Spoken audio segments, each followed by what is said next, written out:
Chers frères et sœurs dans le Seigneur, bonsoir. Que Dieu vous bénisse où vous êtes. Je vous souhaite un très bon dimanche de la Pentecôte. J'espère que vous êtes allés à l'église, que vous avez pris au moins du temps dans la prière, même si vous n'êtes pas allé à l'église. J'espère que vous avez pu avoir du temps dans la prière pour la célébration de la Pentecôte. Donc, nous allons passer à la lecture de ce soir. On va pas lire un psaume ce soir, on va lire Actes des Apôtres. On va lire Actes des Apôtres chapitre 2. Le passage nous parle de la Pentecôte, bien évidemment. Je vais lire au nom du Seigneur. Actes des Apôtres chapitre 2. Je lis du premier verset au 4e. Le jour de la Pentecôte, ils étaient tous ensemble dans le même lieu. Tout à coup, il vint du ciel un bruit comme celui d'un vent impétueux, et il remplit toute la maison où ils étaient assis. Des langues semblables à des langues de feu leur parurent séparées les unes des autres, et se posèrent sur chacun d'eux, et ils furent tous remplis du Saint-Esprit. Amen. Et se mirent à parler en d'autres langues, selon que l'Esprit leur donnait de s'exprimer. Amen. Je vais ajouter le 5e verset. Or, il y avait en séjour à Jérusalem des Juifs, hommes pieux de toutes les nations qui sont sous le ciel. Au bruit qui eut lieu, la multitude accourut, et elle fut confondue parce que chacun les entendait parler dans sa propre langue. Ils étaient tous dans l'étonnement et la surprise, et ils se disaient les uns des autres, « Voici, ces gens qui parlent, ne sont-ils pas tous galiléens ?» Amen. Le Saint-Esprit. Qui est le Saint-Esprit? Certaines personnes disent que le Saint-Esprit c'est une force. En fait, le Saint-Esprit c'est une personne. Je vais vous dire, le Saint-Esprit c'est une personne. Nous ne devons pas l'attrister. Le Christ nous a laissés. Le Christ est venu sur terre. Il a connu une naissance charnelle d'une femme. Il a passé 30 ans de sa vie sur terre, 33 ans de sa vie sur terre. Il est mort, il est parti au ciel. Il est ressuscité d'entre les morts, il est parti au ciel. Il nous a laissé le Saint-Esprit. Il ne nous a pas laissés seuls, il nous a laissé le Saint-Esprit. Comment est-ce qu'on attriste le Saint-Esprit? Par le péché. Le péché attriste le Saint-Esprit. Le péché éloigne le Saint-Esprit. Le péché éloigne le Saint-Esprit et nous empêche d'avoir une vie de prière successful, comme disent les Anglais. Une vie de prière successful, comme je disais, avec des évidences, voilà. Nous avons besoin du Saint-Esprit pour pouvoir avoir une vie de prière de feu. Nous devons avoir le Saint-Esprit. Nous devons recevoir le baptême du Saint-Esprit. Et pour recevoir le baptême du Saint-Esprit, nous devons d'abord nous éloigner du péché. Car le péché attriste le Saint-Esprit. Quand le Saint-Esprit est attristé dedans de nous, il ne prend pas la place qui lui revient. Il ne prend pas la place qu'il devrait prendre dans notre personne pour pouvoir nous aider à prier. Nous aider à avoir cette connexion qu'il nous faut pour affronter la vie, cette connexion qu'il nous faut pour affronter les soucis quotidiens que nous rencontrons dans la vie, en fait. On a vraiment besoin de cette communion avec le Saint-Esprit. On a besoin d'être connecté avec le Saint-Esprit. Ça nous permet de vivre une vie agréable. Ça nous permet de vivre une vie vraiment merveilleuse. Je vais vous dire, une vie merveilleuse. Ayant toujours l'habitude d'inviter le Saint-Esprit.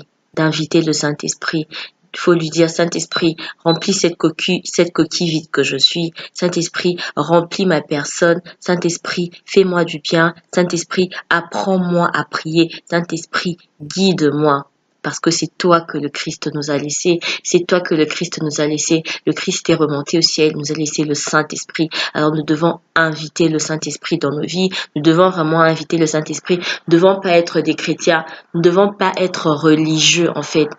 Parce que notre foi C'est pas une religion, c'est pas basé sur des dogmes A, B, C, D. Non, c'est une relation, comme disent les anglophones, it's a relationship. C'est une relation, elle est vivante, elle est réelle. Et ce qui peut vivifier cette relation avec Dieu, ce qui peut vivifier notre chrétienté, c'est le Saint-Esprit. Alors, ou sinon nous allons tomber dans les dogmes.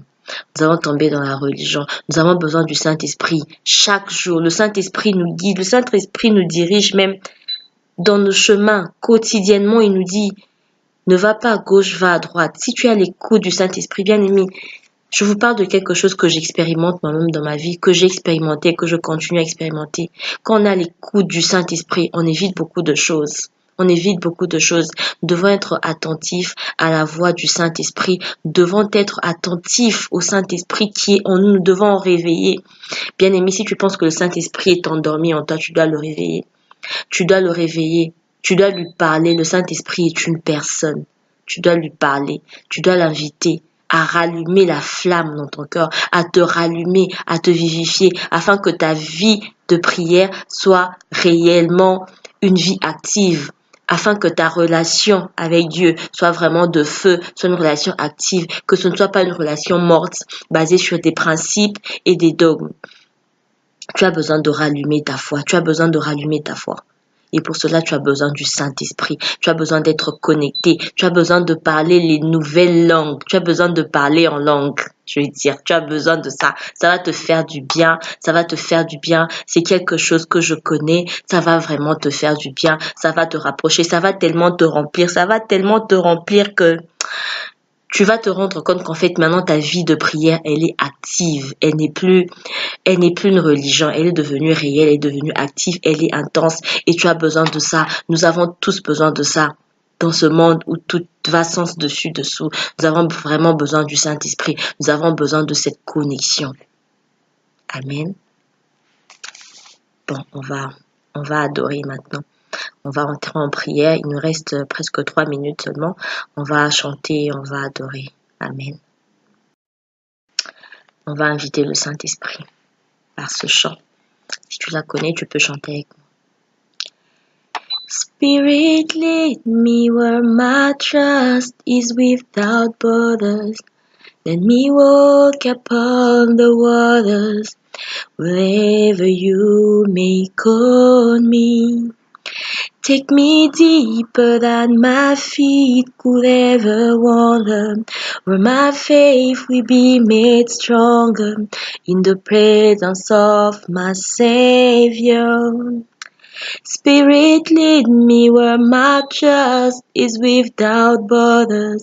Let me walk upon the waters wherever you may call me.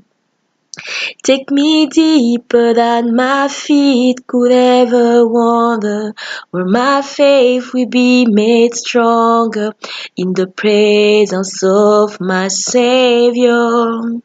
Spirit, lead me where my trust is without borders.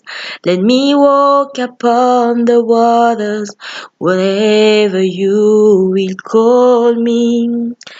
Take me deeper than my feet could ever wander, where my faith will be made stronger in the presence of my Savior. And I will call upon your name and keep my eyes above the waves. My soul will rest in your embrace, 'cause I am yours and you are mine. Amen. Bien-aimé, dans cette chanson, en fait, je demande au Saint-Esprit de me conduire là où ma foi va devenir forte, de me diriger, de me laisser marcher sur les eaux, en fait. Comprenez un peu la portée, de me laisser marcher sur les eaux et de m'emmener dans des profondeurs qui affermissent ma foi, des profondeurs qui affermissent ma foi, parce que j'ai besoin du Saint-Esprit. Tu as besoin du Saint-Esprit. Tu peux continuer à prier chez toi parce que notre temps est fini. Continue à prier chez toi. Demande au Saint-Esprit de se réveiller en toi. Réveille le Saint-Esprit. Il est là, il n'est jamais parti parce que le Christ nous a laissés avec lui. Amen. Je vous remercie tous d'avoir passé ces moments avec moi. Je vous dis au revoir et à la prochaine. Merci.